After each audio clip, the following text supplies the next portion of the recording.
Did you know that back in the day, people would try to get around paying for their toll calls, long distance and things like that?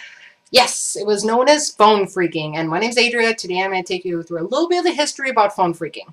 A little bit about how I decided to make this video. I was talking with my friend Kamika today. And when I talk to people on the phone, when I leave voicemails, I just get excited. If you've ever called me, you'll know that my voicemail says, "Embrace your inner nerd."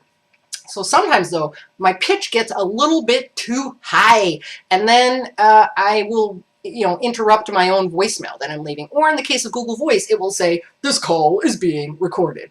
And then I have to hit *4 and fix that. Anyway, so I was telling Kamika about phone phreaking. I'm like, yeah, and so people would go around the system and, they would stick it to the man, and, they were like, "I'm not paying for long distance." Anyway, it's a crime, so don't do this, folks. And she's like, "What? Phone phreaking?" Anyway, so let me tell a little bit of the history. So there's this guy, Joe Engracier. That's the best way I can say his name. He's about 7 years old, right? It's 1957. And he was whistling. I have no idea why he was whistling near a phone, but he happened to be doing that, and it was playing some sort of automated message.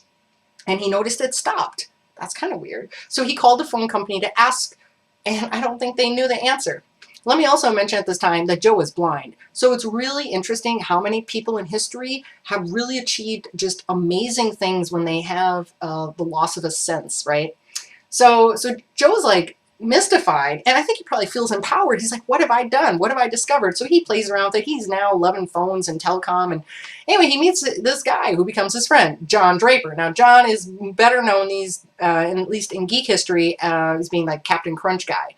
Well, it was Joe who told John about the whistles you could get in the Captain Crunch cereal. When blown a certain way, would make a sound that would go ahead and that my phone is ringing. um, it's ringing. It's on my butt. Can't ignore it.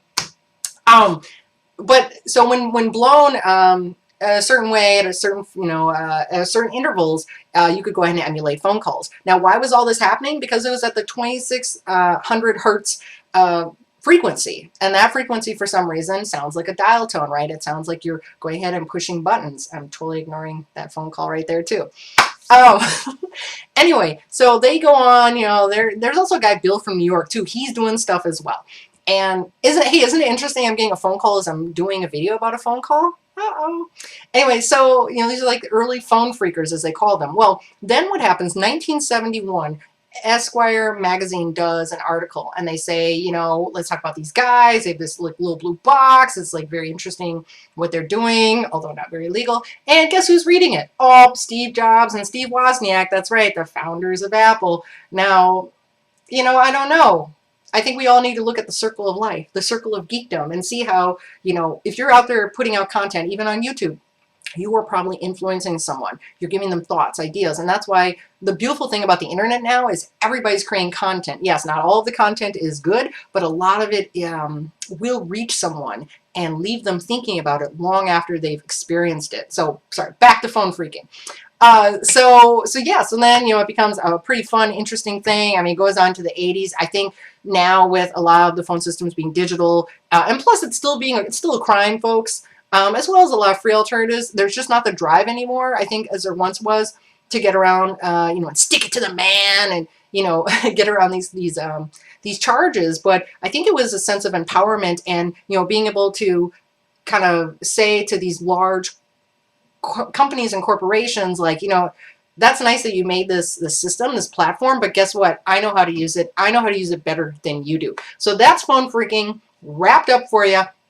I also just want to make mention, because now I can't remember because of the phone call, that I want to mention the Atari 2600. Hello, little suggestive there, as well as I hadn't really thought about this till I decided to look something up on Wikipedia about the phone phreaking. But yeah, there's the 2600 Hacker magazine and the conference as well. So it makes sense now that it's like really like a tribute, to this time when individuals could become more powerful than organizations, and basically like Mac the companies, and be like, yeah, we own your stuff. You've been pawned. Anyway, I'm Adria. Take care. Hope you enjoy the video.